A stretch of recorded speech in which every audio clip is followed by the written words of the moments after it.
Joris and the Drac is a racing wood coaster at Efteling.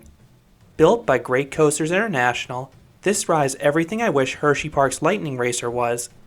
Find out why I think this is the world's best racing coaster in this review. From 1991 to 2009, Efteling was home to Pegasus. This was a smaller wood coaster that was okay by all accounts, but nothing special. The most notable thing with that ride is that the Din Corporation started building it, but after their employees went on strike, Intamin had to finish the project. In the summer of 2010, Efteling opened Joris and the Drac on the site of Pegasus. This will be the third racing coaster GCI had built after Gwazi in 1999 and Lightning Racer in 2000, and Joris is easily the best in this department. Gwazi had a layout reminiscent of the Roar coasters at Six Flags. The ride was liked in its early years, but the PTC trains and Florida climate led to rough ride experiences. Busch Gardens tried to put Millennium Flyers in this coaster, but the coaster ran slower and was still really rough. Lightning Racer is very smooth even 2 decades after opening. The racing element is executed about as well as any coaster with all those near misses. However, the layout just doesn't pack the same punch as other GCIs. Mike Boodley designed both Gwazi and Lightning Racer. Jeff Pike started designing coasters for GCI in the mid-2000s, and his layouts offered a more dynamic and airtime-focused ride experience. Joris would be built by Jeff Pike, which explains the wilder ride experience than the prior 2 racing coasters. Joris is located towards the back of Efteling, near their other major roller coasters. The ride looks sweet with its intertwined wooden structure and placement adjacent to the water. And the ride also has some theming. The ride is themed to St. George. Joris and the Drac translates to George and the Dragon. In this legend, Selene Libya is being tortured by a dragon until George slays it with a lance, and you can find this gorgeous dragon next to the structure. It looks really cool. You don't really notice it on ride because you're flying so fast, but you definitely see it while you're in that queue line. And you may be in that line for a while. Joris regularly has the longest line of any attraction at Efteling, clocking in around the 45 to 50 minute mark most days. Each side almost always runs 2 trains, each seating up to 24 guests across 12 rows. And the park has a 5th train that can be used on either side if one needs maintenance, so this ride has a really high hourly capacity. It's just really popular. The queue line travels right next to the coaster, which offers the best views of the ride, and it gets you amped up for your experience. You can also bask in the glory of the ride's amazing soundtrack. If you want to trim your wait in half, you can use the single rider line. That is the most efficient single rider line for the park's major coasters. However, I prefer to wait in the main queue line so I can try to request a seat. You can also select which side you want in the regular queue line, because the line splits off into 2 sides at the end, one for water and one for fire.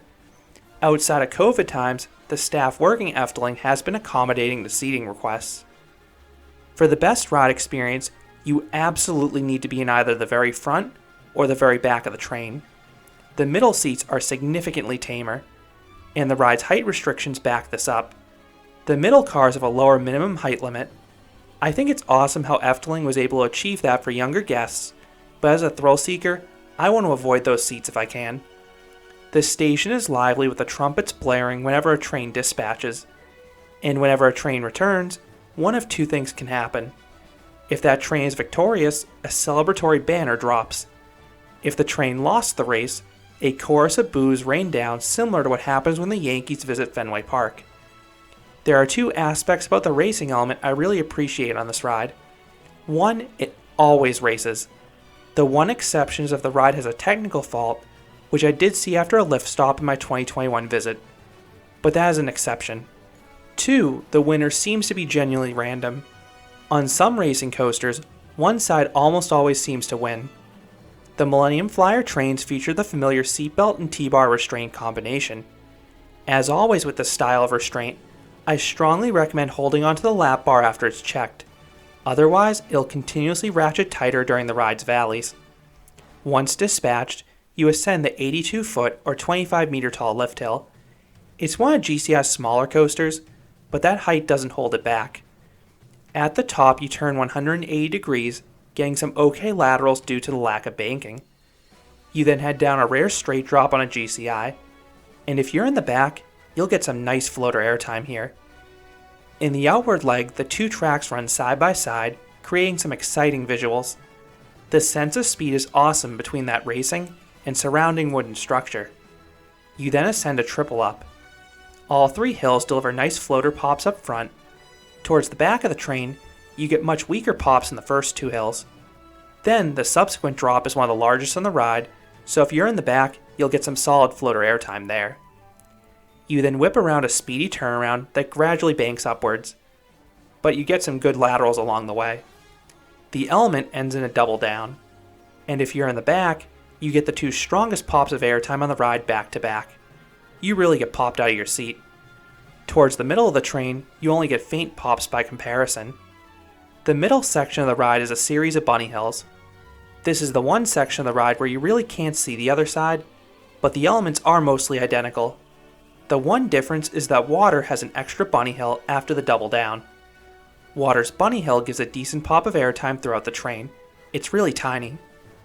Both sides then twist slightly off the ground and traverse a dip back down to ground level, which gives good floater airtime if you're in that back car. You then navigate a double up, getting two more fine pops of airtime up front.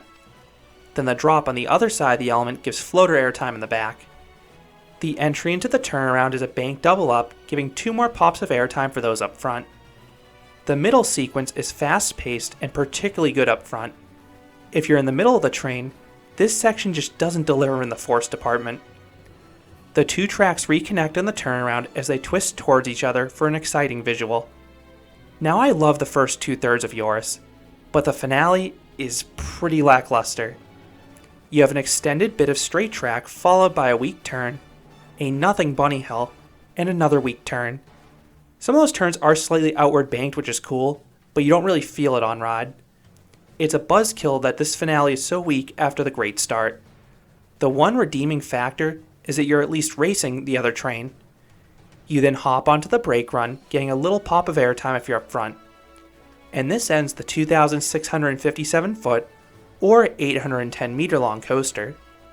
Some GCIs have gotten a bit shaky or rough over the years, but thankfully yours is still riding very smoothly on both sides. Efteling seemed to take very good care of this ride. So what would I rate yours in the Drac? I would give this GCI an 8 out of 10. The first two-thirds of yours are fantastic if you're in the front or back of the train. You have a rapid-fire series of hills that consistently pop you out of your seat. This part of the ride is so well paced, but the finale drops the ball. It just doesn't do anything. That's the ride's biggest weakness. But beyond the base layout, which is pretty good, you also have the well-executed racing element and some decent theming both around the attraction and in the station. All of these factors are why I think it's the world's best racing coaster, and it's also my favorite coaster at Efteling.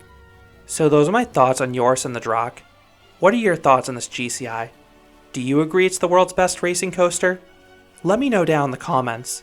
If you enjoyed this review, I'd appreciate it if you gave this video a like, and you considered subscribing, because there'll be a lot more roller coaster and amusement park videos here at Canopy Coaster.